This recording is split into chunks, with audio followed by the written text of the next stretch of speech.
मेरे हरदेव, मेरे हरदेव, मेरे हरदेव। भाग 5। युग दृष्टा हरदेव। जिस सोच में बसी हो मानवता की भलाई, कैसे कोई नाप पाए उस सोच की गहराई। युग दृष्टा सदगुरु बाबा हरदेव सिंह जी महाराज की असीम सोच के अनंत आयाम हैं।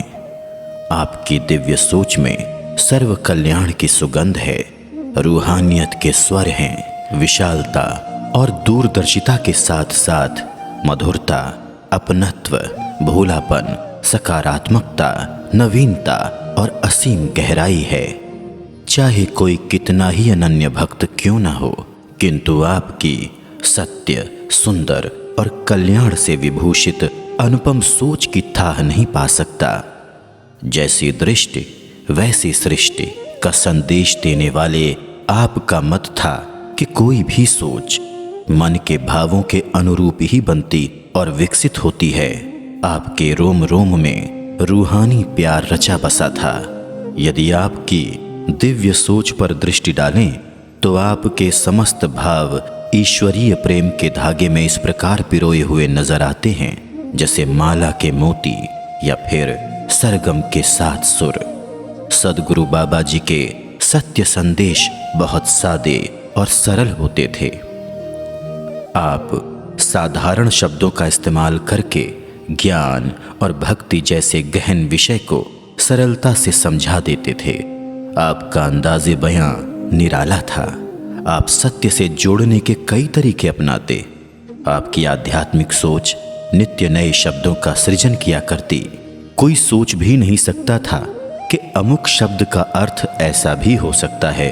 जैसे होली के अवसर पर आप रंगों से रूहानियत का पैगाम देकर समझाया करते थे कि जो होली वो होली, अर्थात जो आत्मा हरि की होली, वही सही अर्थों में होली अर्थात पवित्र हो गई। आप प्रचलित नामों का अर्थ इस प्रकार बना देते थे जिसमें शिक्षा ही नहीं पूरी मानवता का कल्याण निहित होता था। बुद्धिजीवी लोग आपके इस कमाल के कायल होकर अदब से सिर झुका दिया करते थे। वैलेंटाइन को आपने आध्यात्म से इतना खूबसूरती से जोड़ा। No almighty God Valentine, let love for Lord establish in your heart Valentine. आप जहां भी जाते अक्सर उन शहरों या गांवों के नामों को नए आध्यात्मिक अर्थ प्रदान कर देते। जैसे आपने हरियाणा शब्द को कुछ इस प्रकार आध्यात्म के साथ जोड़ा। हरियाणा यानी जीवन में हरि का आना। जब नेपाल गए तो वहां प्रवचन में फरमाया दास नेपाली है। सब श्रोतागण अचंभित हुए तो बाबा जी ने शब्दों का रहस्य कुछ इस प्रकार खोला।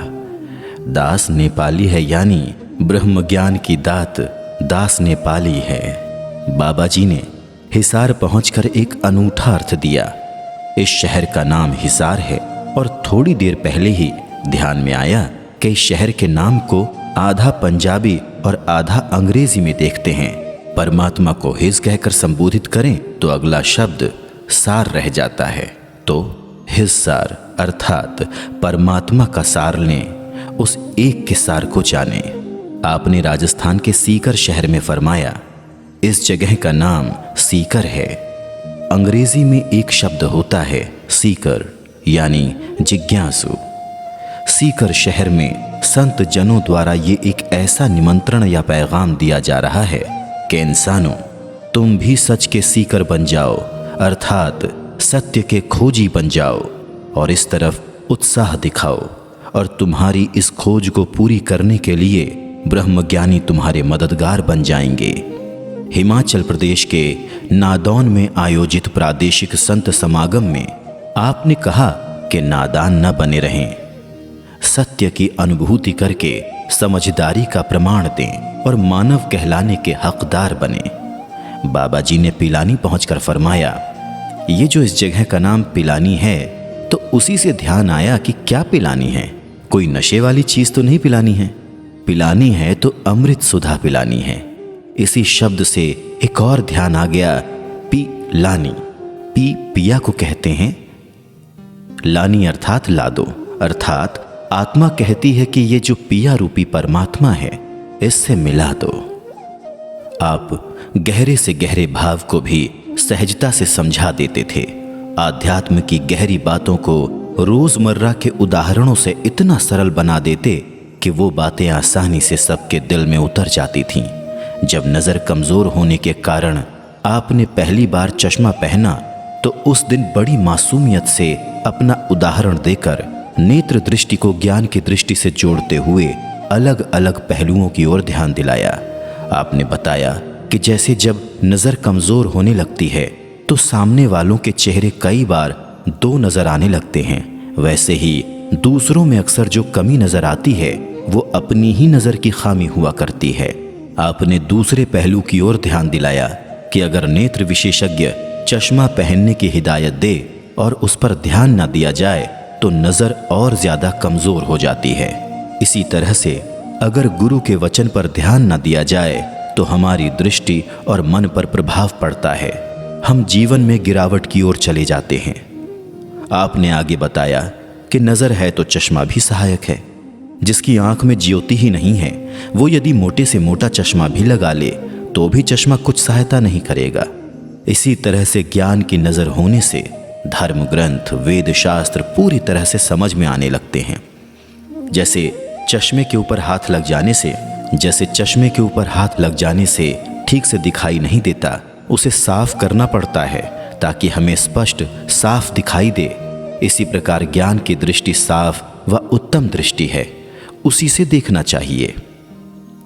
यहां आपने भोलेपन से कितनी खूबसूरती और सादगी से स्वयं का उदाहरण देकर सबको ज्ञान की दृष्टि का अर्थ सही मायने में समझा दिया। एक अन्य प्रवचन में आपने फरमाया, अक्सर हमारे दांतों में कमजोरी आ जाती है तो हम कहते हैं कि टूथ डिके हो गया, तो ध्यान आया कि टूथ के साथ मिलता हुआ शब्द है ट्रूथ। तो कहीं हमारे जीवन में ट्रूथ डिके ना हो जाए, यानी सत्य की कमी ना हो जाए या सत्य में कमी ना हो जाए। सत्य जिसके कारण हमें जीवन से शक्ति मिलती है, ये प्रबल रहे। आपने टीकापुर नेपाल में फरमाया, टीका रोगों से बचाता है, ऐसा टीका लग जाए जो नफरत के रोग से निजात दिलाए। यहीं पर आपने टीका अर्थात तिलक की सुंदर व्याख्या पेश की। मस्तक पर मानवता और प्रेम का टीका सजाएं जिससे मानव जाति सुशोभित हो जाए। आपने रिलीजन शब्द का अर्थ कुछ यूं बताया कि री प्लस लाइजन, फिर से जुड़ जाना। जिस परमात्मा से नाता टूटा हुआ है उससे पुनः जुड़ जाएं। परस्पर सौहार्द लाने का बहुत सुंदर हल आपने यूं दिया। जिसने हार मानी उसके जीवन में हारमनी यानी समरसता आ गई।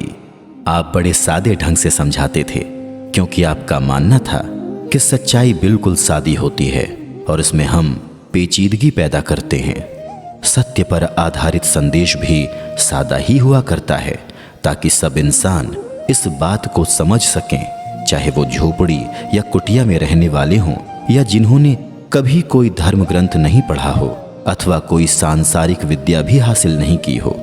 आपकी विशाल सोच के अनंत आयाम रहे हैं। इसी बहुआयामी सोच के कुछ पहलुओं से प्रेरणा लेने का अल्प प्रयास करते हैं। आध्यात्म से ही विश्व शांति संभव। आध्यात्मिक जागरूकता मानव समाज को समीप लाती है। सदगुरु बाबा हरदेव सिंह जी आध्यात्म को विश्व शांति का मूल मानते थे। 7 सितंबर 2004 को बाबा जी ने फरमाया कि आज विश्व में व्याप्त हिंसा व अशांति का कारण भौतिक स्पर्धा है। आज का इंसान भौतिकता की दौड़ में इतना उलझ गया है कि वो मानवता से दूर होता जा रहा है। भौतिक सुखों का ताना बाना बुनने में ही वो इतना व्यस्त हो गया है कि आत्मबोध करना ही भूल गया है। जिस प्रकार एक पहिया अपनी धुरी के साथ जुड़ा रहकर ही गतिशील रहता है, उसी प्रकार अगर इंसान भी अपने मूल के साथ जुड़ा रहता है तो वो निरंतर प्रगति और विकास कर सकता है। आध्यात्मिकता की जरूरत को महसूस करते हुए आपने फरमाया, आध्यात्मिक पहलू कमजोर होने के कारण आज वस्तुओं से प्यार और इंसानों का प्रयोग किया जा रहा है, जबकि आवश्यकता इंसानों से प्यार और वस्तुओं का प्रयोग करने की है।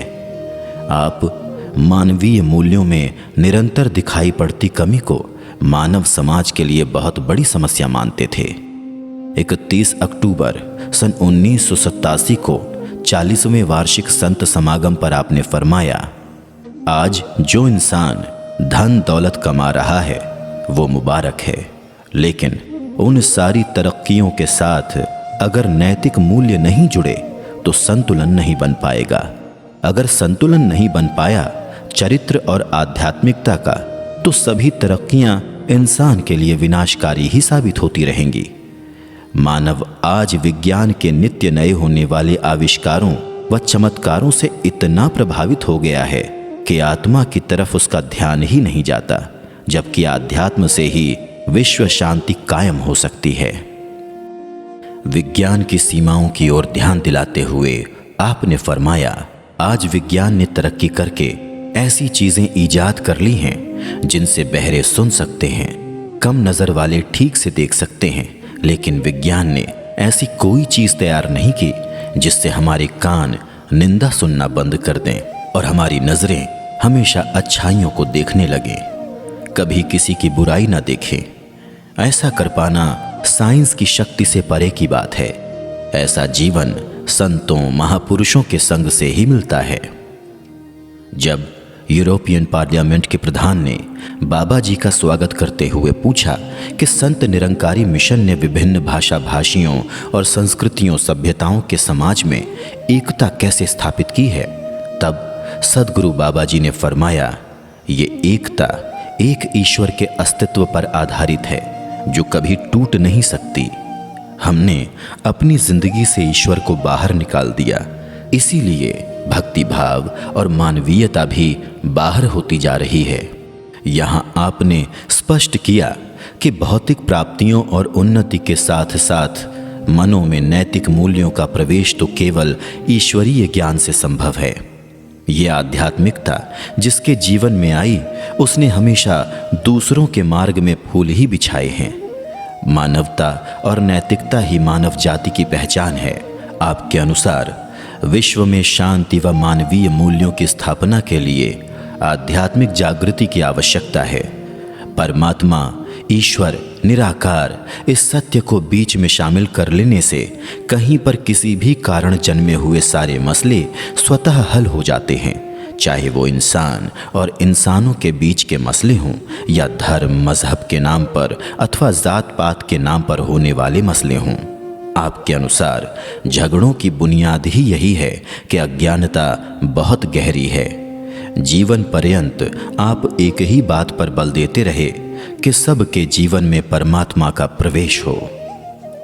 आप आध्यात्मिकता को आपसी सौहार्द में पिरोकर खेल, नृत्य, संगीत, साहित्य और कला के साथ जोड़कर व्यवहार में लाना सिखाते रहे। आपने समझाया कि आध्यात्मिक आनंद ही सच्ची खुशी का दूसरा नाम है। आपकी हर पल बस यही तमन्ना रहती कि जीवन में सब अपना सर्वांगीण विकास करते हुए जहां उच्चतम उपलब्धियों को प्राप्त करें, वहीं सबका केंद्र बिंदु केवल आध्यात्म ही रहे। क्योंकि अगर हम आध्यात्मिक रूप से मजबूत हैं, तभी हम सही अर्थों में जीवन जीते हैं, अन्यथा हम केवल श्वास ही ले रहे होते हैं। निरंकार का ज्ञान आवश्यक है। जहां अहंकार है वहां निरंकार नहीं। सद्गुरु बाबा हरदेव सिंह जी महाराज निरंकार को परम सत्ता मानते थे। आप सदैव भक्तों को शरीरों से न जुड़कर एक निरंकार से जुड़ने की प्रेरणा देते थे। आप फरमाते थे कि निरंकार ही सृष्टि की रचना, पालन और संचालन करने वाला है। निरंकार सारी ऊर्जाओं का स्रोत है और हमेशा ऊर्जा से भरा रहता है। ये हमारे ऊपर निर्भर करता है कि हम उसमें से कितनी ऊर्जा निकालना चाहते हैं।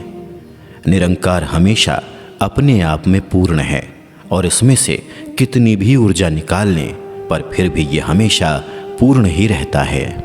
आप आत्मा के कल्याण के लिए निरंकार की पहचान आवश्यक मानते थे। आपका कहना था कि जैसे बिजली और यंत्र के होने पर भी दोनों के बीच कनेक्शन न होने पर कमरे में रोशनी नहीं हो सकती, उसी तरह इस निराकार परमात्मा की उपस्थिति घर, आंगन, पर्वत, रेगिस्तान, सागर, टापू सहित सृष्टि के कण कण में होने के बावजूद इसकी पहचान के बिना कल्याण होने वाला नहीं है। एक बार कनाडा के एक बाल जिज्ञासु ने जीवन का राज जानने के लिए आपसे सीधा प्रश्न पूछा, बाबा जी, मरने के पश्चात हम कहाँ जाते हैं? तो सदगुरु ने उसे समझाया, जैसे आपके घर का पता हमारे पास था तो हम आपके घर पहुंच गए, इसी प्रकार यदि आपके पास निरंकार प्रभु के घर का ब्रह्म ज्ञान रूपी पता है तो आप सहज ही निज घर पहुंच जाओगे। बाबा जी मनुष्य तन को एक निराकार के साथ जुड़ने और इसका गुणगान करने का एकमात्र साधन मानते थे। आप रटन को सुमिरण नहीं मानते थे, बल्कि निरंकार के एहसास को सुमिरन कहते थे, जो जीवन में खुशी और आनंद का स्रोत है। जब एक गुरसिख ने बाबा जी से पूछा कि हुजूर, हमें सुमिरन कैसे व कब करना चाहिए, तो आपका उत्तर था, जैसे श्वास लेने के लिए सोचना नहीं पड़ता, ऐसे ही सुमिरन स्वभाव का हिस्सा बन जाना चाहिए, प्रयास नहीं। आप अपने प्रवचनों में भी अक्सर फरमाते थे, निराकार को ही जीवन में विशेषता और प्राथमिकता देनी है, और कुछ बिसरता है तो बिसर जाए और कुछ भूलता है तो भूल जाए, लेकिन निरंकार तू न बिसरे। तुझे बिसारने का मतलब है बेचैनी को निमंत्रण देना, मन में विकारों को निमंत्रण देना, मन को अभिमानी और संकीर्ण बनाना, लालसाओं को प्रबल करना, यानी सारे ही नकारात्मक नतीजे हैं जो हमारे आनंद को छीनकर जीवन को गिरावट की तरफ ले जाते हैं, जो हमें यश की बजाय अपयश दिलवाते हैं। बाबा जी अपने भक्तों को याद दिलाते रहे कि हमारे हाथ भले ही काम में व्यस्त हों, परंतु हमारे दिल की तार हमेशा निरंकार के साथ जुड़ी रहनी चाहिए। हम निरंकार के सुमिरन रूपी अमृत को न केवल होठों से चखें, बल्कि जी भरकर पिएं। निरंकार का एहसास प्रबल होता चला जाए, इसलिए आप ऐसे संतों से मेल मिलाप की प्रेरणा देते थे जिनसे मिलने पर निरंकार का ध्यान दृढ़ होता रहे। एक बार मॉन्ट्रियल में कुछ युवाओं ने सदगुरु बाबा जी के दर्शन के दौरान आपके समक्ष एक प्रश्न रखा, बाबा जी, निरंकारी मिशन की धारणा के अनुसार हम बैठकर आंखें बंद करके समाधि नहीं लगाते, क्या समाधि लगाना भक्ति में अनिवार्य नहीं है? तो बाबा जी ने फरमाया, समाधि का भाव भी कुछ समय परमात्मा से ध्यान जोड़ने का अभ्यास है। मिशन में निरंकार में ध्यान लगाने की मनाही नहीं, परंतु ब्रह्मज्ञानी सुमिरन द्वारा हर श्वास में इस निरंकार की मौजूदगी का एहसास करता है। इसलिए ये श्वास श्वास का ध्यान अधिक महत्वपूर्ण है।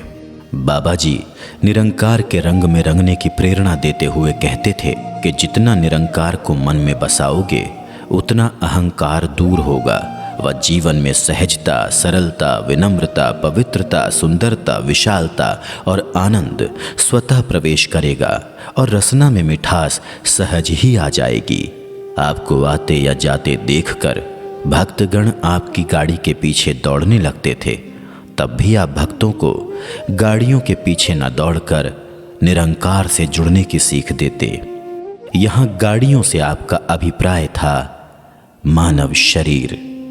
संगतों में भी भक्तों के विशेष आग्रह पर आप स्वयं गीत गाकर निरंकार पर आस रखने की प्रेरणा देते। तू ही है आस मेरी, तू ही मेरा सहारा, तेरे चरणों में दाता, बीते हर पल हमारा। सदगुरु बाबा जी अपने प्रवचनों में इस निरंकार का ज्ञान जन जन तक पहुंचाने की प्रेरणा देते थे। हमारे शरीर पर करोड़ों रोम हैं, एक एक रोम के ऊपर अगर करोड़ों करोड़ों जुबानें भी लग जाएं, तब भी दातार तेरी स्तुति करने से हम थके नहीं। भक्त ये प्रार्थना भी करता है, साथ ही औरों के लिए भी साधन बनता है। मैं भी याद रखूं, औरों को भी याद दिलाता रहूं। ईश्वर के गुणगान जुबान से भी होते रहें, दिल से भी होते रहें।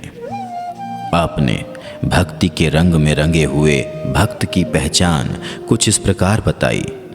जो निरंकार के रंग में रंगा होता है वो अपने आप को अनजान और अदना मानता है, दूसरे को अक्ल वाला और सयाना मानता है। वो दूसरों की कद्र करता है तो उसकी भी कद्र हो जाती है, उसे भी महानता प्राप्त हो जाती है। आपकी इच्छा थी कि भक्तों की हमेशा ऐसी अवस्था बनी रहे कि ये एक निरंकार प्रभु के जुड़ाव से मन में हर पल उत्साह, उमंग, प्रसन्नता व सौहार्द महसूस करते रहें। आप समझाते थे कि निरंकार से मन का नाता जोड़कर हमारे रोम रोम का पुलकित होना ही जीवन का उत्सव है। जैसे किसी उत्सव में सजावट होती है तभी वो सुंदर लगता है, वैसे ही निरंकार दातार के रंग में रंग कर जीवन में सुंदरता वाला हर भाव भर जाता है। मन, सोच, वाणी और व्यवहार में सुंदरता आती चली जाती है। जैसे उत्सव में विभिन्न साज और आवाज जब एक सुर में बज रहे होते हैं तभी आकर्षक लगते हैं, उसी तरह निरंकार से जुड़कर जब शरीर, मन और आत्मा एक सुर एक लय में आ जाते हैं, उस अलौकिक एहसास में हर पल आनंददायक बन जाता है। मानवता ही धर्म है। धर्म है बस इंसान होना, कोई और धर्म ईमान नहीं। बाबा हरदेव सिंह जी ने सच्चा धर्म मानवता का धर्म बतलाया। आपने मानव को बाहरी कर्म कांडों व आडंबरों से निकालकर धर्म के मूल से जोड़ा। आपने जीते जागते इंसानों की कद्र करना सिखाया। आपके अनुसार धर्म भावना का नाम है, दिखावे का नहीं। भावना भीतर की चीज है, इसलिए धर्म परिवर्तन नहीं, भावना परिवर्तन जरूरी है। भावनाओं का शुद्ध व सुंदर होना जरूरी है। बाबा जी स्थान स्थान पर जाकर मानव को मानव जीवन की महत्ता समझाते व इसके सदुपयोग करने की प्रेरणा देते रहे। अगस्त 2006 में शिकागो के हिंदू मंदिर में आयोजित विशाल संत समागम में आपने आपसी भेदभाव को मानव मन की उपज बताते हुए फरमाया, परमात्मा को यदि इंसानों में भेद करना होता तो विभिन्न धर्मों में आस्था रखने वालों और भिन्न भिन्न समुदायों के लोगों के लिए अलग अलग ग्रहों की रचना करता, लेकिन प्रभु ने सबको मानव रूप में ही धरती पर भेजा और एक ही धरती बनाई। ये भेदभाव मानव की स्वयं की उपज है। विश्व में विविधता ही इसका सौंदर्य है। वास्तविकता में धर्म के गुण तो प्रेम और दया ही हैं। इन गुणों के बिना धर्म की इमारत टिक नहीं सकती, वो ढह जाएगी। आपने किसी भी व्यक्ति के धार्मिक होने के लिए उसके विचारों, शब्दों और कर्मों में पावनता को परम आवश्यक बताया। वैंकूवर में आपने धार्मिक शब्द की व्याख्या करते हुए फरमाया, यदि हम स्वयं के धार्मिक होने का दावा करते हैं तथा प्रभु से प्रेम करते हैं तो इसके लिए प्रभु की संतान से भी प्रेम करना होगा। आप अक्सर दोहराते थे, एक उम्र भी कम है मोहब्बत के लिए, एक उम्र भी कम है मोहब्बत के लिए। लोग वक्त कहाँ से निकाल लेते हैं नफरत के लिए। आप हमेशा इस बात पर बल देते थे कि प्रेम ही ईश्वर है। ये बात केवल पढ़ने सुनने के लिए नहीं है। जो ये जान लेते हैं वो प्रेम के मार्ग पर चल निकलते हैं। धार्मिक होने की परिभाषा बताते हुए आपने कहा, अगर प्यार करना सीख लिया तो धार्मिक हो गए। अगर इंसानों के प्रति हित का भाव रखना शुरू कर दिया तो हम धर्मी हो गए। 7 मार्च 2013 को महात्मा गौतम बुद्ध के जन्मस्थल लुम्बिनी में आयोजित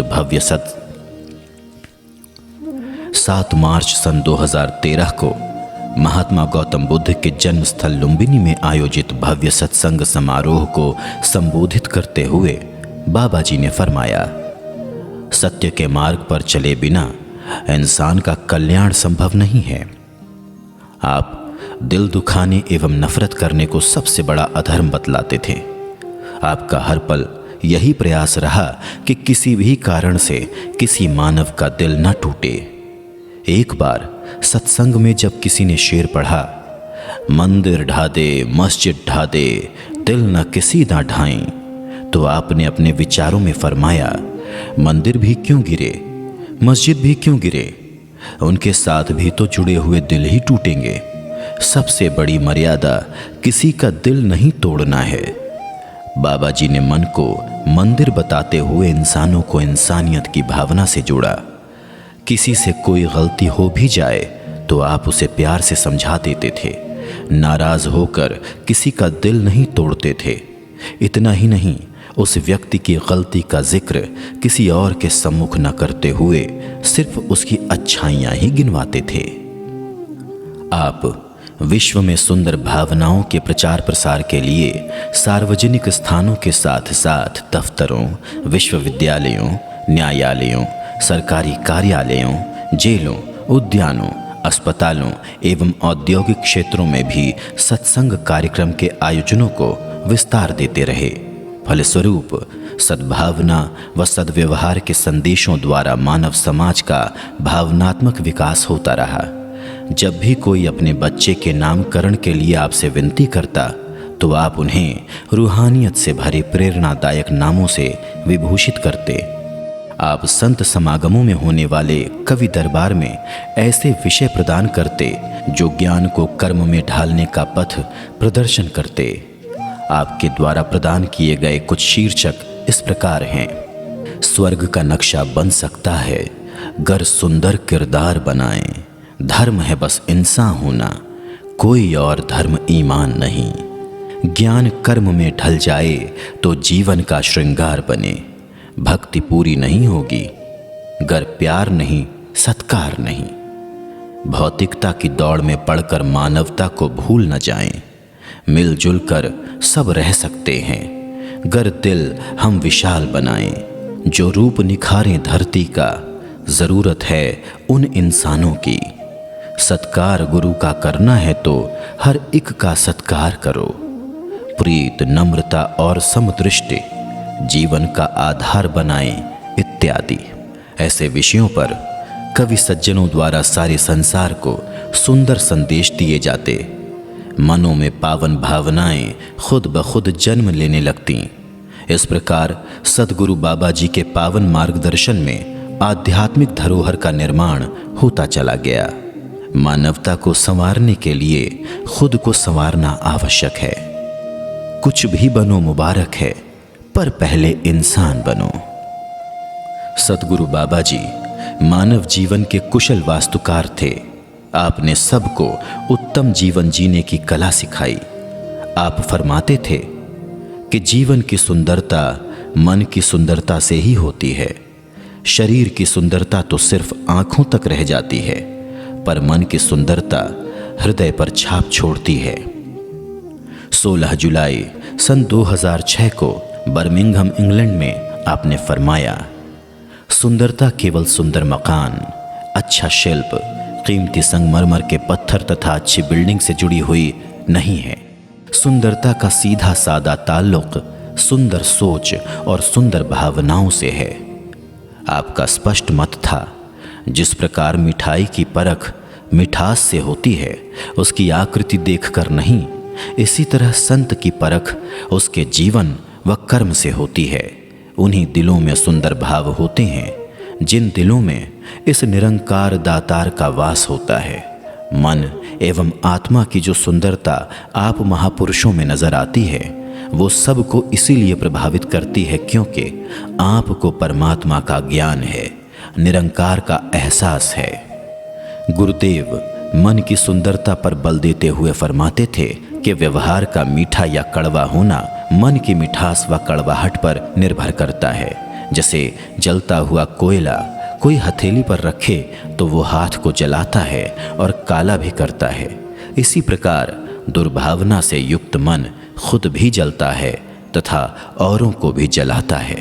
आपका दृढ़ विश्वास था कि अगर हम मानवीय मूल्यों को मूल्यवान मानेंगे तो हमें भी मूल्यवान माना जाएगा। ये प्रेम, दया, करुणा, मिलवर्तन के भाव ऐसे दिव्य गुण हैं जो जीवन को संवार देते हैं।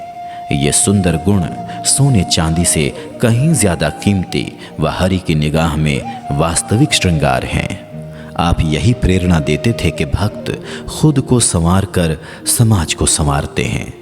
सब छोटी छोटी बातों में उलझने की बजाय विशाल हृदयों का प्रमाण दें। सभी एक दूसरे का सत्कार करें व अपने जीवन के मयार को ऊंचा करें।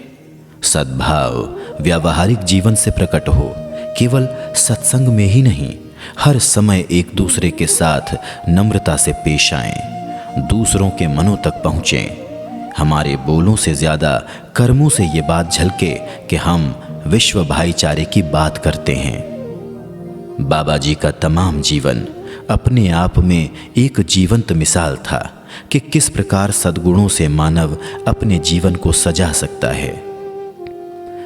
जब भी किसी ने सद्गुरु बाबा जी की प्रशंसा की तो आपका नम्रता वाला व्यवहार ही उजागर हुआ।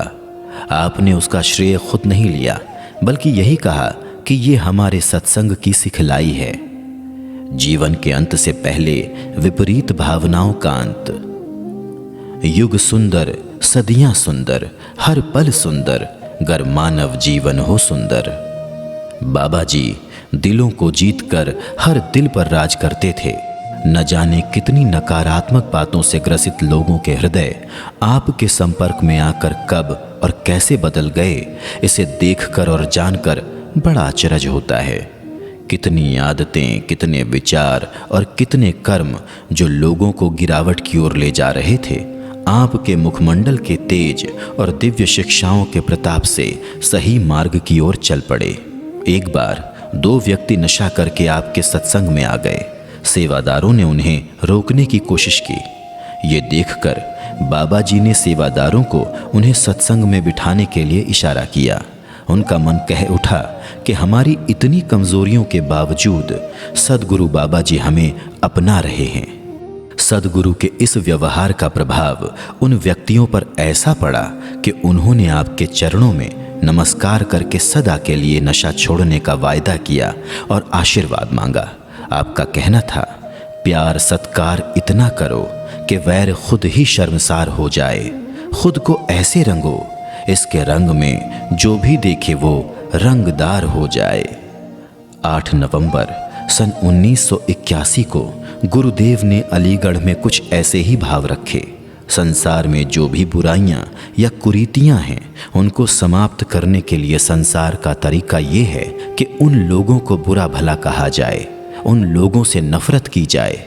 मगर इस भावना को लेकर कितना भी जोर लगाने के बावजूद वो मसले वहीं के वहीं बने रहते हैं। हाँ, दूसरे को प्यार से विनती करने से, उसका दिल जीतने से सभी बुराइयां दूर हो सकती हैं। आपने बुराई दूर करने के लिए उसे उछालना जरूरी नहीं समझा। आपका कहना था, अगर कहीं गंदगी पड़ी हो और उसे हटाना हो तो इसके 2 तरीके हैं, या तो उसे पानी से बहा दिया जाए या फिर उस पर मिट्टी डाल दी जाए।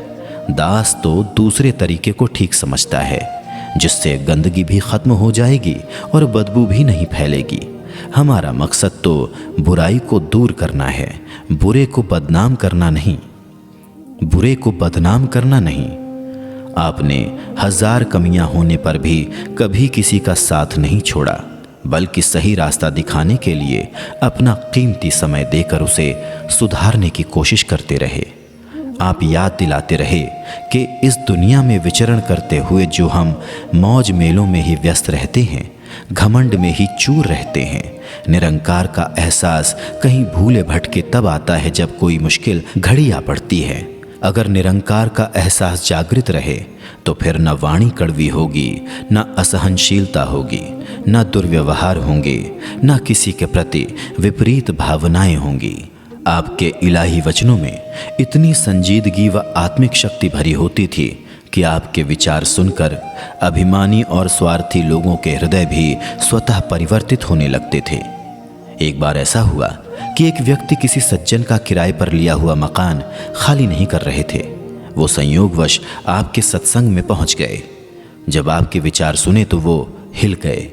उस दिन आपने विचारों में कुछ इस प्रकार भाव रखे कि जब हमें किराए का मकान लेना होता है तब हम मकान मालिक के सामने अपने आप को इतना सही और अच्छा पेश करते हैं, किंतु जब मकान खाली करने की बात आती है तो हमारा रवैया बदल जाता है।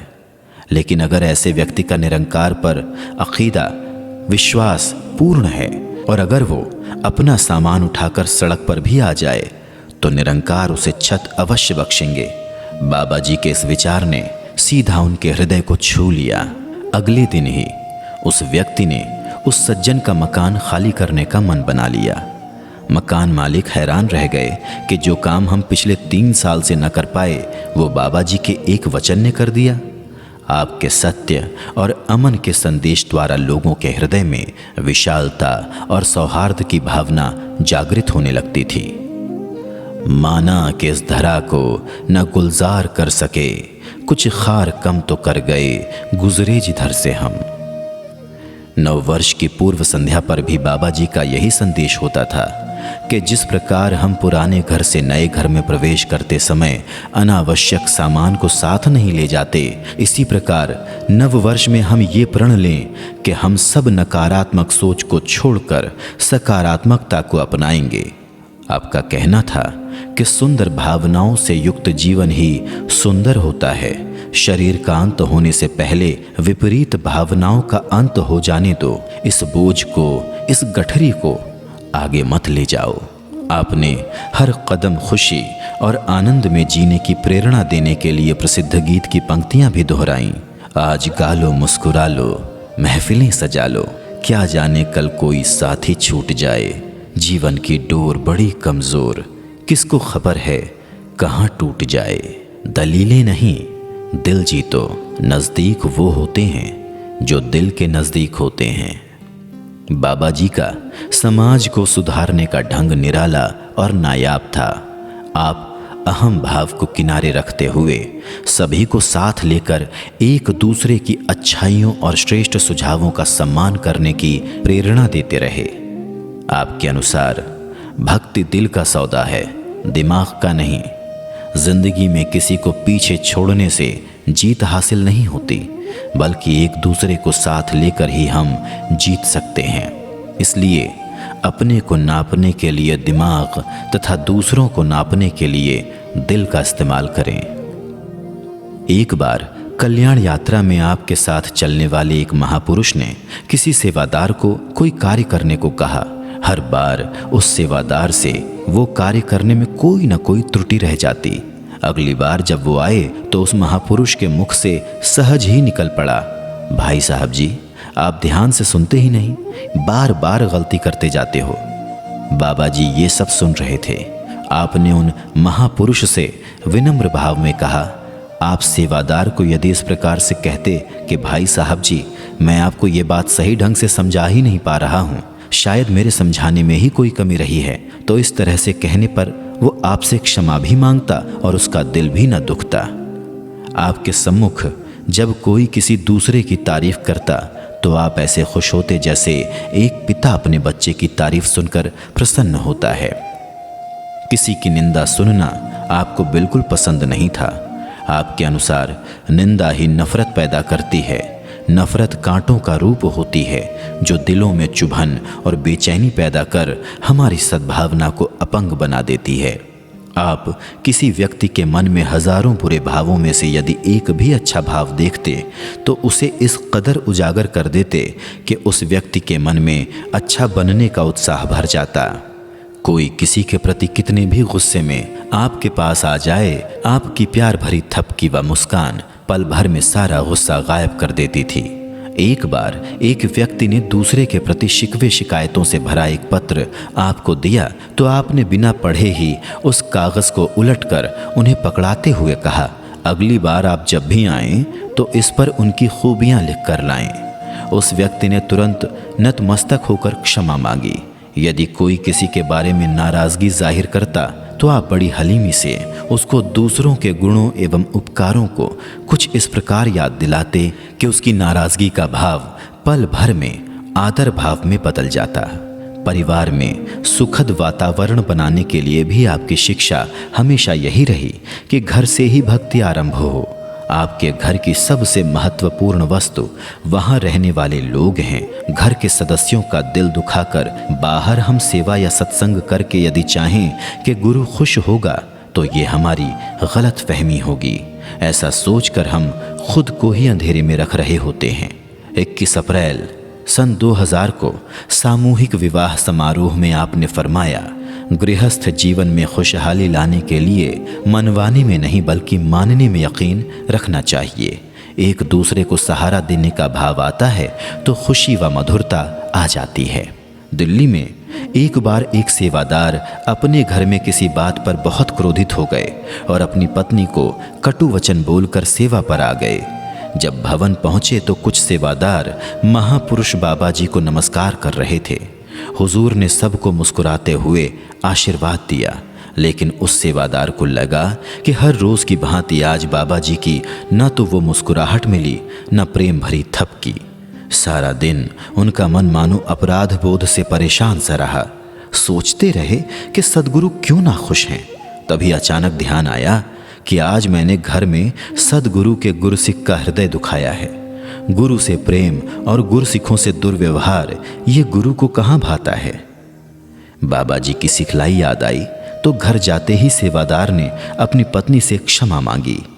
महापुरुषों का गुस्सा तो वैसे भी पानी पर लकीर की तरह होता है।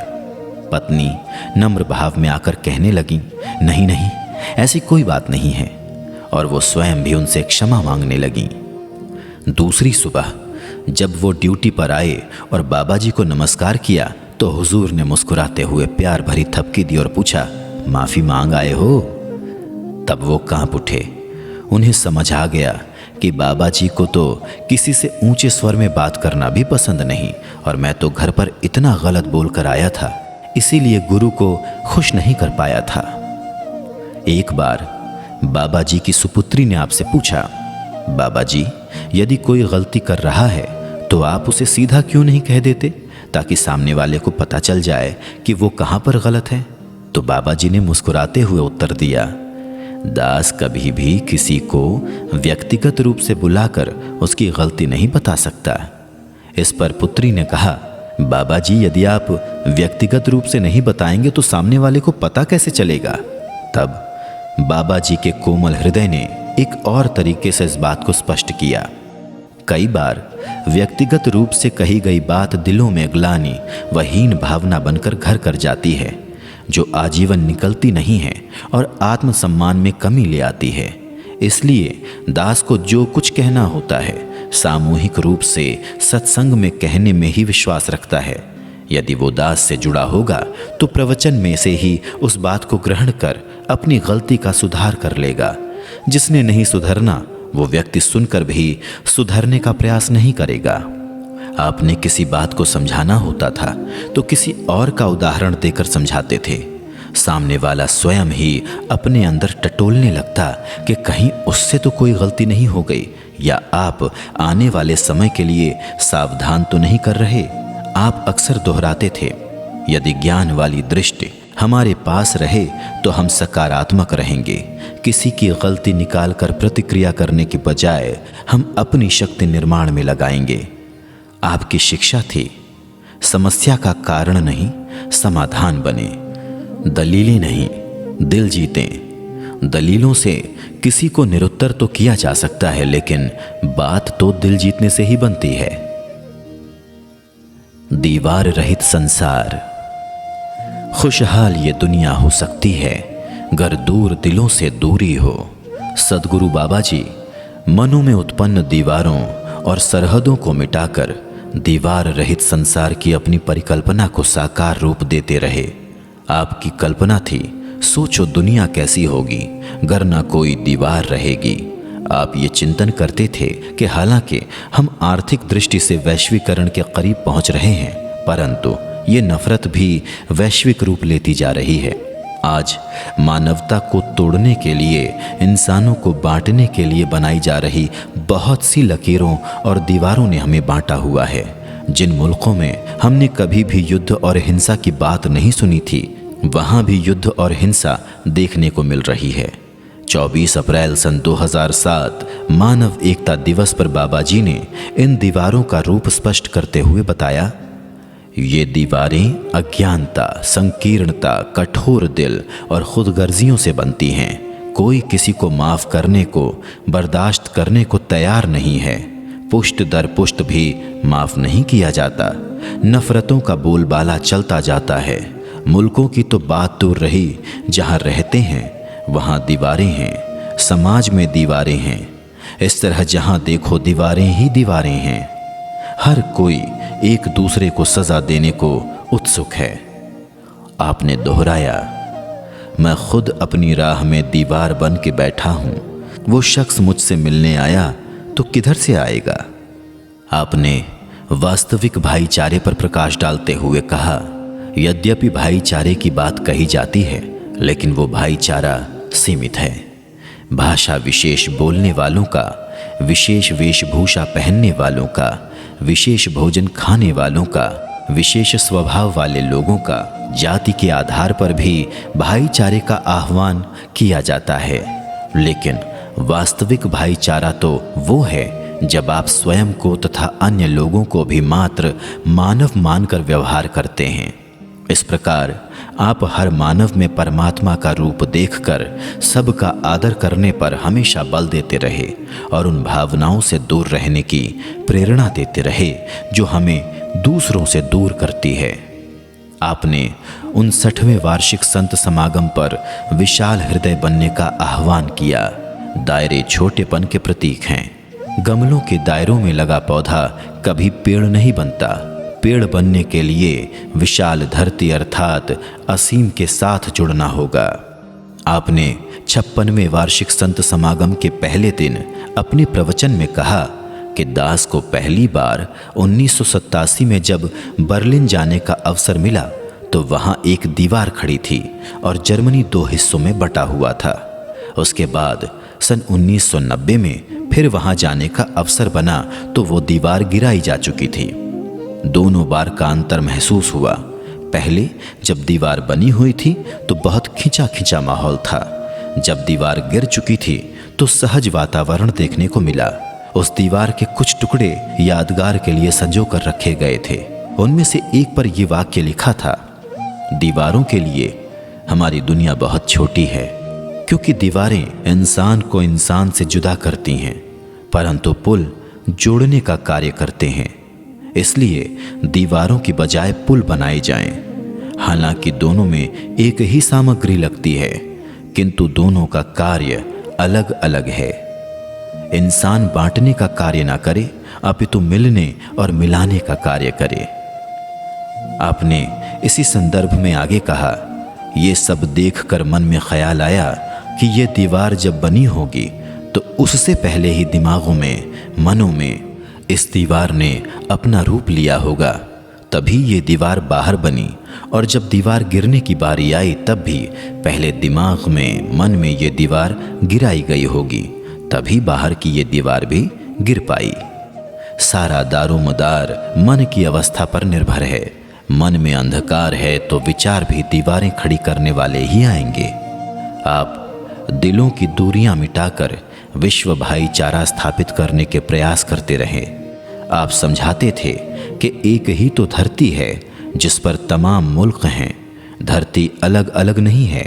मुल्कों की सरहदें, भौतिक सीमाएं तो हैं। हर देश की अपनी हस्ती है, संस्कृतियां हैं, कुछ प्रशासनिक राजनीतिक रूप हैं, आबादी है, क्षेत्र है, भूमि है, सरकारें हैं, लोग हैं, भौगोलिक सीमाएं हैं। तो वो तो रहेंगी ताकि प्रशासन ठीक प्रकार से चल सके। लेकिन हमारे दिलों में दीवारें ना हों, एक दूसरे के प्रति नफरत के भाव ना हों। आप दीवारों को गिराने के लिए सहनशीलता व क्षमा को आवश्यक मानते थे। आपका कहना था कि दंड देना तो बहुत आसान होता है, लेकिन माफ करने वाले जिगरे बहुत कम होते हैं। इससे पहले कि युद्ध मानव का अस्तित्व खत्म करे, हम युद्ध के भावों को खत्म कर दें। इस दुनिया में ऐ दुनिया वालों, कितना मुश्किल है इंसाफ करना। बड़ा आसान है देनी सजाएं, बड़ा मुश्किल है पर माफ करना। आप साथ चलने की भावना को ही शांति का रोड मैप बताते थे। सन 2001 में जब अमेरिका के रॉचेस्टर में आपका प्रथम बार आगमन हुआ तो वहाँ की विशाल सड़कें देखकर आपने भक्तों को हृदय भी वैसे ही विशाल बनाने की प्रेरणा दी। आप कहते थे, दिलों को विशाल करने की आवश्यकता है। यदि दिलों में खुलापन हो, सहनशीलता हो, सबसे मैत्री भाव के साथ प्रेम कायम रखा जाए तो सारी दुनिया में सद्भावना और रूहानियत फैल सकती है। सारे संसार को अपना मानने की शिक्षा आपके जीवन से हर पल मिलती रही। आपकी विचारधारा थी, सारे संसार को ही अपना मानना है। यदि हमने मान रखा है कि जो मेरी भाषा वाले, मेरे पहनावे वाले, मेरी तरफ पगड़ी वाले या टोपी पहनने वाले हैं, वही मेरा संसार है, दूसरे नहीं, तब तो फिर हम छोटे दायरों में जीने वाले कुएं के मेढक से ज्यादा नहीं हैं। क्योंकि गुरु पीर पैगंबरों की शिक्षा कुएं वाली नहीं, वो सागर वाली, खुले आसमान वाली है। संकीर्ण भावना वाले संत होते ही नहीं हैं। आप निरंकार की पहचान से अपनत्व का दायरा बढ़ाने पर बल देते रहे। ये निरंकार, जिसको निराकार कहा जाता है, ये जो आकार रहित परमात्मा है, ऐसे आकार रहित परमात्मा का इस रूप में बोध हासिल कर लेने से ही आत्मा का भ्रम मिटने वाला है। वरना आत्मा शरीर में रहकर अपने आप को भी इसी प्रकार से शरीर मान लेती है। आप सच्चे मार्गदर्शक बनकर इंसानियत को भ्रमों से निकालते रहे ताकि दुनिया का नक्शा बदल सके। दिल्ली के मुख्यमंत्री ने 68वें संत समागम सन 2015 में हुजूर बाबा जी के सम्मुख अपने उद्बोधन में कहा, पिछले वर्ष एकत्व का रास्ता आपने दिखाया था और आज मानवता का पुल बनाना सिखा रहे हैं। आज पूरी दुनिया के अंदर जो सबसे बड़ी चुनौती का सामना देश व समाज कर रहा है वो यही है कि किस्म किस्म की दीवारें बना दी गई हैं। निरंकारी समागम का सबसे बड़ा संदेश यही है कि बाबा जी ने समाज की, जाति की, धर्म की दीवारों को तोड़कर सारी इंसानियत को एक साथ लाने की कोशिश की है। इसलिए ये बहुत महत्वपूर्ण हो जाता है कि बाबा जी के प्यार और मोहब्बत का पैगाम घर घर और जन जन तक पहुंचाया जाए। मुझे लगता है कि आज हमारे देश और पूरी दुनिया की यही सबसे बड़ी ज़रूरत है। हम प्यार के पुल बने भी, बनाएं भी। हर एक के जख्मों पर हम मरहम प्यार का सदा लगाएं। प्यार का पुल ही बनाएं जगत में, नफरत की दीवार गिराएं। समाज में प्यार की कमी को महसूस करते हुए आपने कहा, आज इंसान चांद तक की दूरी को तय कर चुका है, परंतु अपने पड़ोसी के दरवाजे तक जाने का साहस नहीं कर सका। भौगोलिक दूरियां तो कम हो गई हैं, किंतु दिलों की दूरियां और बढ़ गई हैं। आज इंसान घर में एक छत के नीचे रहते हुए भी प्यार के लिए तरस रहा है। रिश्तों में प्यार कमज़ोर होता चला जा रहा है। आप अक्सर एक कवि की पंक्तियां दोहराते, क्या करेगा प्यार वो ईमान से, क्या करेगा प्यार वो भगवान से, जन्म लेकर गोद में इंसान की, कर न पाया प्यार वो इंसान से। आपने प्यार को बढ़ाने का हल दिया कि हमें दीवार नहीं बनना, हमें पुल बनना है। पुल हमें एक दूसरे के करीब लाता है, जिससे इंसान और इंसान के बीच नज़दीकियां बढ़ती हैं। जब हम प्रभु के नज़दीक होंगे तो इंसानों के भी नज़दीक होंगे। हमें वो नज़रिया बनना है, हमें वो ज़रिया बनना है जो इंसान को इंसान के करीब लाए। कहीं पर भी इंसान और इंसान के दरमियान दूरियां हैं तो हम उन दूरियों को मिटाने के माध्यम बने। पुल बनते हैं तो मेल मिलाप होते हैं, वहाँ पर नज़दीकियां हो जाती हैं। जिस खाई ने हमें दूर किया उस खाई पर पुल बना दिया तो अब इधर वाला उधर और उधर वाला इधर सहजता से आ जा सकता है। बीच में आकर सुखपूर्वक आपसी मेलजोल से एक दूसरे के दुख व पीड़ा में सहायक हो सकता है। आपने एक अनूठे शिल्पकार की भांति इंसानों के मनों को प्रेम से जोड़कर भाईचारे के पुल बना दिए। मानव मन में बने ये पुल प्रेम विश्वास के सीमेंट, श्रद्धा भावनाओं के जल एवं सेवा सत्कार की ईंटों से निर्मित किए। सबसे पहले आप स्वयं ब्रह्म ज्ञान द्वारा मानव को मानव से जोड़ने का जरिया, माध्यम और साधन बने। आप प्यार फैलाने को ही वास्तव में सच्ची भक्ति मानते थे। आपने इंसान को इंसान के नज़दीक लाना सबसे बड़ी नेकी बताया। बर्मिंघम के सिम्फनी हॉल में आपने फरमाया, प्रेम केवल हिंदू का हिंदू से नहीं या मुस्लिम का मुस्लिम से नहीं, बल्कि हर प्राणी का हर प्राणी से होना चाहिए। जब आपके अनुयायी किसी अन्य संप्रदाय के लोगों के दुख सुख में शामिल होते हैं तो आप ये देखकर खुश होते हैं और यही कहते हैं कि दास ऐसा ही मिशन चाहता है।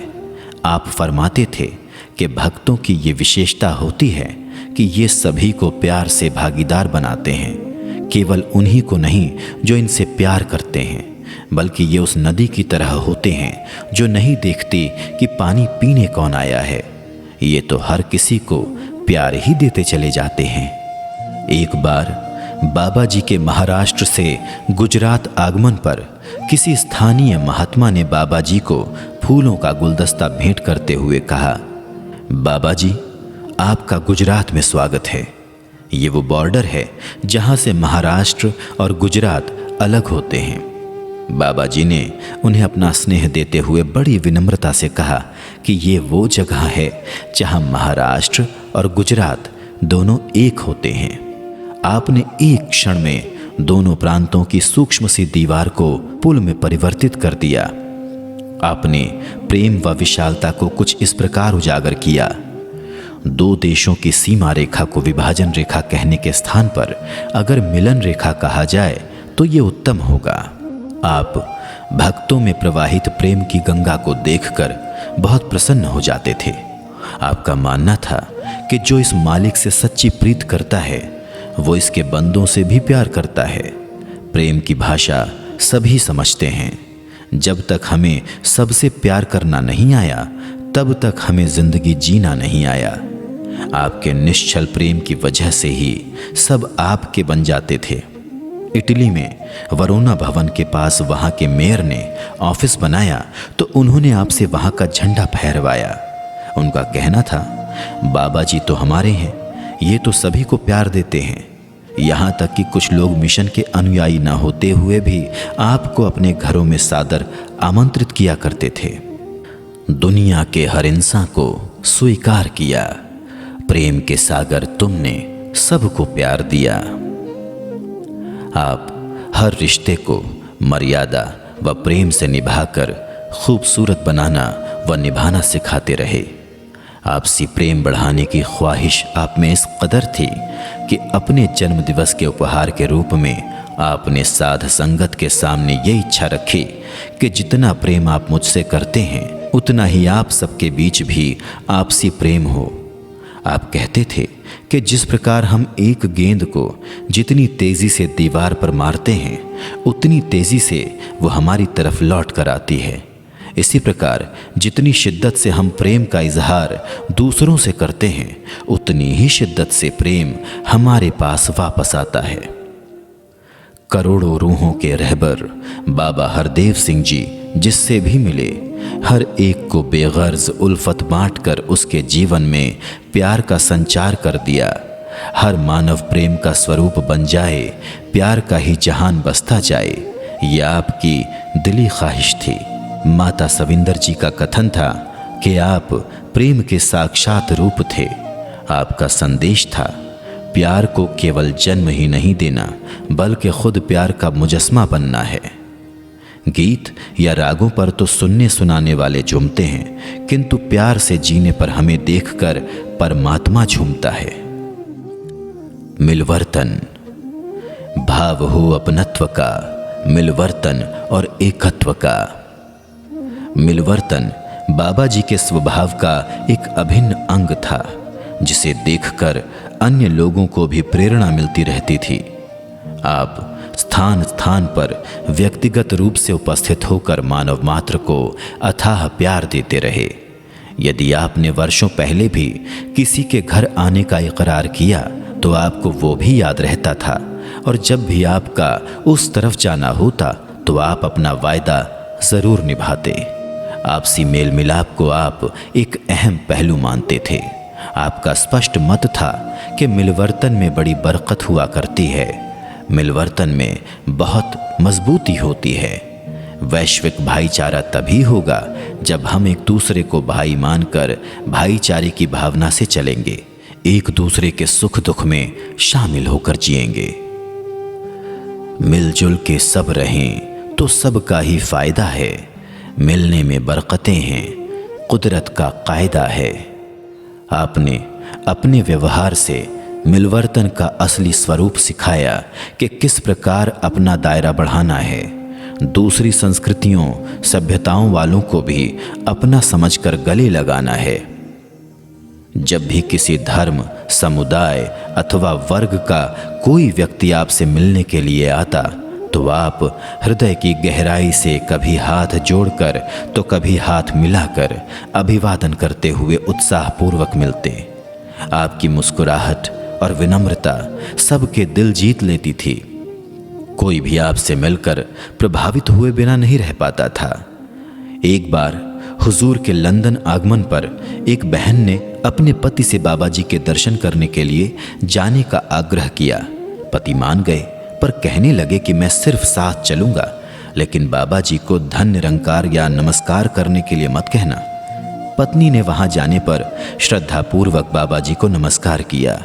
हुजूर ने जैसे ही पीछे खड़े पति का हाथ जोड़कर अभिवादन किया तो उनके मुख से सहज ही निकल पड़ा, धन निरंकार बाबा जी।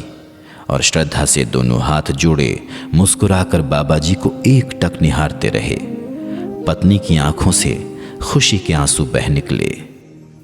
वर्ष 2000 में जब मिलेनियम शब्द प्रचलन में आया तो आपने इसके अक्षरों का एक अलग रूप प्रस्तुत करते हुए कहा कि मिलेनियम को अगर मिलने का नियम कहें तो यहाँ एक सदी दूसरी सदी से मिल रही है, इसलिए मिलेनियम से मिलने के नियम को स्वभाव का एक अंग बनाने का प्रयास होना चाहिए। मिलवर्तन के लिए अपनेपन का भाव बहुत जरूरी होता है। आप अपने व्यवहार से अपनत्व को प्रकट करते रहे। जब भी किसी से मिलते तो परिवार के हर सदस्य के बारे में पूछते। किसी की तबीयत खराब हो जाने पर आप अपने निराले अंदाज में इस तरह उसका हाल चाल पूछते कि वो आपसे बात करके ही स्वयं को स्वस्थ महसूस करने लगता। अहमदाबाद की एक बुजुर्ग माता चल फिर नहीं सकती थीं। आपका जब उनके घर जाना हुआ तो आपने उन माता के पास जाकर सिंधी भाषा में पूछा, अम्मा तुहिंजो केड़ो हाल आहे? अम्मा क्या हाल है? खीर ठाइया है? खीर बनाई है? वो खुश होकर कहने लगी, हाँ ठाई आहे बाबा जी। माता की अरदास पर आप उन्हें स्वस्थ होने का आशीर्वाद भी दे आए। आप हमेशा कहते थे, उपहारों से ज्यादा उपस्थिति का महत्व होता है। बाबा जी के अनुसार दिल उस वक्त सबसे ज्यादा खुश होता है जब ये दूसरों के लिए धड़कता है। एक भक्त के वर्षों पूर्व अनुरोध पर भी आपका उसके घर चरण डालना संभव नहीं हो पा रहा था। एक रात 11 बजे उसने आपसे पुनः विनती की। आपने तुरंत उन्हें अपना स्नेह देते हुए कहा, कल सुबह 6 बजे हम आपके घर आएंगे। उनको लगा कि रात के 11 बजे अब मैं क्या व्यवस्था कर सकता हूँ, तो उनकी इस घबराहट को दूर करते हुए आपने हंसते हुए कहा, हम अपना टूथब्रश लेकर आएंगे और सुबह की चाय आपके साथ पिएंगे। हर हृदय की भावना पूरी करके खुशी प्रदान करना आपका स्वभाव था। एक बार आपका काफिला मुंबई से गुवाहाटी जाते समय किसी सैन्य क्षेत्र से निकला तो आपका ध्यान बना कि यहाँ पर किसी और शहर से तबादला होकर आए भक्त को भी मिल लें। उनके घर पहुँचने पर पता चला कि पति पत्नी पड़ोस में कहीं गए हुए हैं। उनके बच्चे ने आपके चरणों में धन निरंकार कह के विराजमान होने की विनती की। खुद दौड़कर मम्मी पापा को बुलाने चला गया। पूज्य माता जी अन्य संतों के साथ रसोई में चाय की व्यवस्था में लग गईं। जब पति पत्नी घर आए तो देखकर खुशी से उछल पड़े। उन्होंने सपने में भी नहीं सोचा था कि जिंदगी में सदगुरु खुद घर आकर अपना दीदार देंगे व इतनी रहमतें लुटाएंगे। आप संतों को हृदय में बिठाकर प्यार बांटते हुए अपनत्व बढ़ाते गए। भाईचारा विकसित करने के लिए आप सबके मनों में भाई के समान प्रिय होने का एहसास जगाते रहे। 2013 की बात है। आपका काफिला सापुतारा गुजरात पहुंचा। सत्संग के बाद आप गेस्ट हाउस में विश्राम कर रहे थे कि तभी सादा धोती टोपी पहने एक संत ने आपसे अपने घर चरण डालने की प्रार्थना की। बाबा जी ने उसी क्षण उस गुरसिख के सादगीपूर्ण आमंत्रण को स्वीकार किया। रात के समय घाटियों से गुजरते हुए गांव में उसके घर पधारे। भाव विभोर संत व उनके परिवार को यकीन नहीं हो रहा था कि सद्गुरु स्वयं उनके घर आए हुए हैं। चूल्हे पर दूध गर्म करने से कमरे में धुआं हो रहा था, लेकिन आप उस भोले संत की सरलता पर रीझ कर मुस्कान बिखेरते हुए आशीर्वाद दे रहे थे। आप अजनबी से भी ऐसे मिलते थे जैसे कि वो आपका वर्षों पुराना मीत हो। आपका कहना था कि यदि हम बिना किसी काम के भी किसी से मिलने के लिए समय निकालते हैं तो मिलवर्तन की तरफ कदम बढ़ाते हैं। अपरिचित जन भी आपसे पुनः मिलन की आकांक्षा रखते हुए अगले अवसर का इंतजार किया करते थे। एक बार आप लंदन में किसी भारतीय सज्जन के घर गए। उसी समय उन्होंने मुंबई स्थित अपने घर आने के लिए आपको आमंत्रित किया। आपने कह दिया कि मुंबई समागम के बाद दास जरूर आएगा। हर बात आपकी स्मृति में अंकित रहती थी। आप समागम के अवसर पर उनसे मिलने पहुंचे तो उनकी खुशी का ठिकाना न रहा। उन्होंने मंत्र गायन कर आपको तिलक लगाया व आरती उतारी। दूसरों को प्रसन्नता प्रदान करना और उनका बन जाना आपको अति प्रिय था।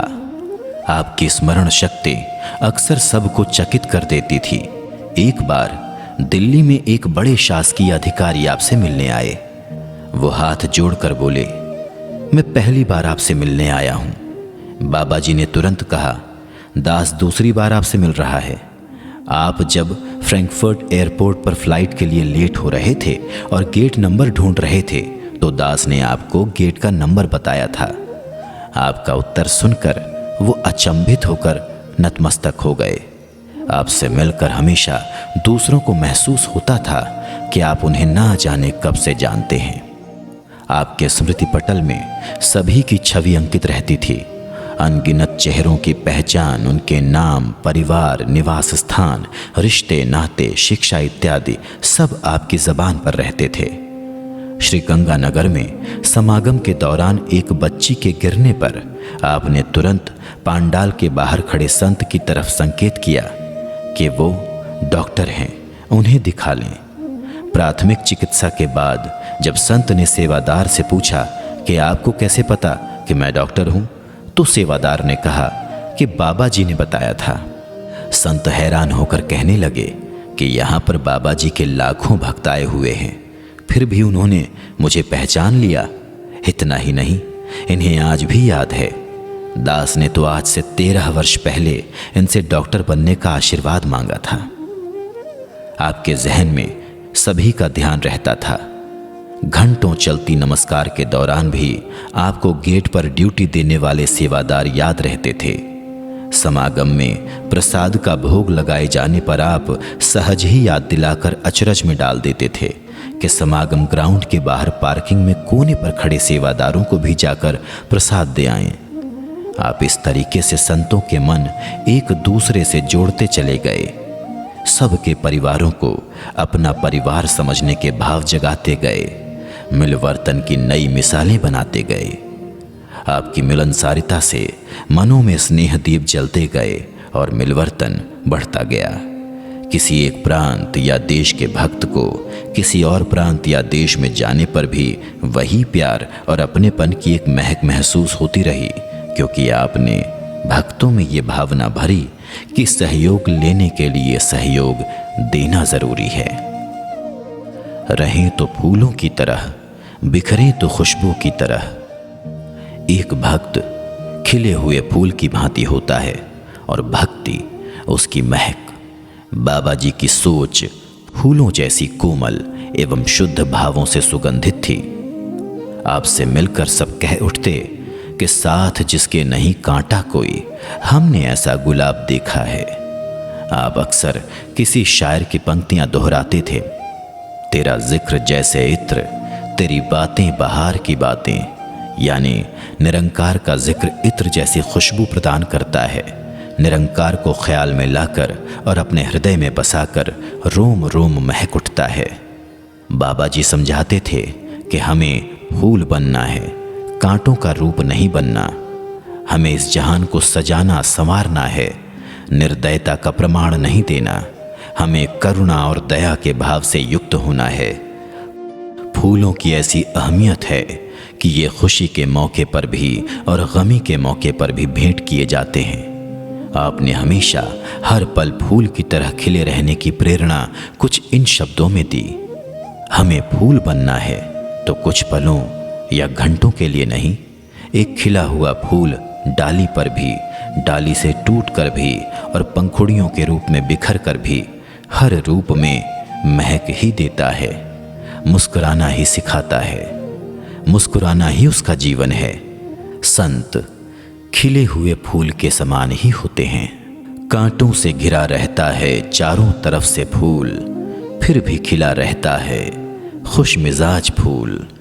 बाबा जी समझाने के लिए कई सरल ढंग अपनाते थे, जैसे कि एक कमरे में जब एक व्यक्ति आता है तो सबको खुशी मिलती है, और एक दूसरा व्यक्ति जब कमरे से बाहर जाता है तब सारे खुश हो जाते हैं। तो यहाँ हमें अपना मूल्यांकन करना है कि हम किस श्रेणी में आते हैं। 5 जुलाई सन 2001 को आपने अपने प्रवचन में फरमाया, प्यार वो फूल है जिसकी सुगंध वातावरण को महकाती है। यही सुंदरता शोभा बनाती है। महापुरुष कहीं आए या जाएं, वो प्यार, सत्कार, नम्रता वाले भावों से सारे वातावरण को सुगंधित करते हैं। उनके व्यवहार से भी प्यार झलकता है और रसना से भी। वास्तव में महापुरुषों की दुनिया ही प्यार वाली दुनिया होती है। आप अक्सर दोहराते थे, जीना मरना है खूब फूलों का, हंसते आते हैं हंसते जाते हैं। फूल हर हाल में मुस्कुराता है और फूलों की तरह खिलना ही मानव जीवन की शोभा है। बर्मिंघम में आपने फरमाया, हमें आपस में सद्भावना पूर्ण संबंध बनाने हैं। पुष्प एक दूसरे से कभी नहीं लड़ते। एक फूल दूसरे के अस्तित्व को चुनौती नहीं देता। एक ही गमले व उद्यान में कई फूल शांतिपूर्वक इकट्ठे रह लेते हैं। इससे मानव मात्र को सीख लेने की जरूरत है। एक अन्य प्रवचन में बाबा जी ने फरमाया, हमें कोई फूल लेना हो तो उसके पास कांटे भी होते हैं। हम उन कांटों की परवाह किए बिना फूल को अपना लेते हैं, और जो कांटों के डर से बैठ जाए उसके नसीब में फूल नहीं आ सकते। इसी प्रकार परोपकार करते वक्त भक्त कभी घबराहट में नहीं आते, क्योंकि उन्होंने स्वयं को दातार को अर्पण कर रखा होता है। बाबा जी ने निरंकार को ऐसा आसरा बताया जिसके सहारे सांसारिक मजबूरियां, दुख, नुकसान यदि कभी जीवन में आ भी जाएं, तब भी दातार चलने की हिम्मत देता रहता है। जैसे कि आप किसी शायर का ये शेर दोहराते थे, एक फूल सा हाथ कांधे पर था, मेरे पांव शोलों पर भी चलते रहे। बाबा जी ने 26 अगस्त सन 2009 को लिस्टर में फरमाया कि अगर कमल के फूल की दूसरे फूलों से अलग विशेषता नहीं होती तो फिर कभी सराहना के योग्य न होता। जल में रहकर जल से अलग रहना ही उसकी विशेषता है। इसी तरह प्रभु प्रेमी संसार में रहते हुए भी अपने स्वभाव और चरित्र के कारण अलग होते हैं। आप चाहते थे कि हम संसार के लिए वरदान बने, जो भी हमें देखे उसके मन में प्रसन्नता आ जाए। आपके शब्दों में रहें तो फूलों की तरह, रहें तो फूलों की तरह, बिखरें तो खुशबू की तरह, अपनी महक का विस्तार इस तरह करो कि उसका दायरा असीमित हो और आपके जाने के बाद भी आपकी याद में सबको खुशबू ही आए। अपने घरों से उजड़कर दूसरों का घर सजाते हैं फूल, फिर भी मुस्कुराते हैं।